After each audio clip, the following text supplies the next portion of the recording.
Good afternoon. My name is Bethlehem Bishop. I am a 19-year-old student here at Central Florida. I am also very active in the everyday operations of our family ranch, IS Ranch, located here in Trenton, Florida. The ranch has been in our family since the 1900s, when my great-great-grandfather homesteaded the property. We still have the original deed signed by President McKinley in 1900. So as you can see, my blood runs deep here on this property. Hello. Today I'm going to show you two objects. One is very old and one is relatively new. Both were vitally important to my family for generations. This is an antique branding iron, and this is a modern-day electric brand. Although some see branding cattle as cruel, it is a requirement of the American Brahman Breeders Association before you can register cattle with them. I have been a member with them since I was 6 years old. Other forms of identification, such as ear tags and ear markings, can be altered or lost, so even though they are intended to be permanent, they are not. First, the antique branding iron.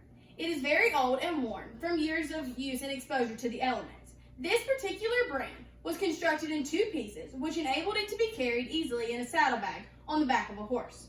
In these days, you rode horseback in the woods cow hunting. When you found a calf, you would rope it, tie it down, and then have to build a fire hot enough to heat up the brand, and then put your brand on the calf to show your ownership, so that no one else could sell your cattle. Each brand is unique to a certain person or family to distinguish their ownership. This specific brand, IS, has been in our family for over 100 years and is registered with the State of Florida Department of Ag. Second is the newer electric brand. Nowadays, most people want to work smarter, not harder. So they invented the electric brands. No more building fires or requiring an LP gas pit for heating.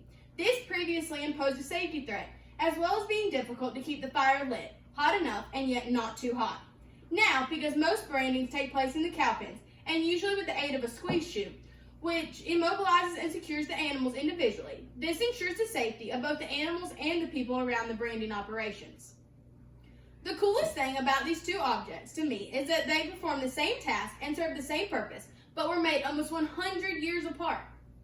While their application process is very different, the ending product is the same. Cleanup for both is again similar but different. Both brands you have to wait until they cool down to do much cleaning of them. But the old brand, you had to basically stop what you were doing and wait for it to cool down to move on. And now, you just unplug the electric brand, hang it on the fence, and come back later and clean it up. Cleanup of both basically consists of brushing or wiping the residue of the brand where it may have some melted hair or hide remaining on it. In conclusion, I hope you can see the significance of using branding irons, showing ownership and individuality of the cattle, the difference their application over the years, and the progress that has been made over the years associated with the branding of cattle. Branding was and is the most visible, permanent identification available for cattle. Yes, it burns for a few seconds, but it is permanent for the life of the calf, and it is a requirement within our breed. Thank you.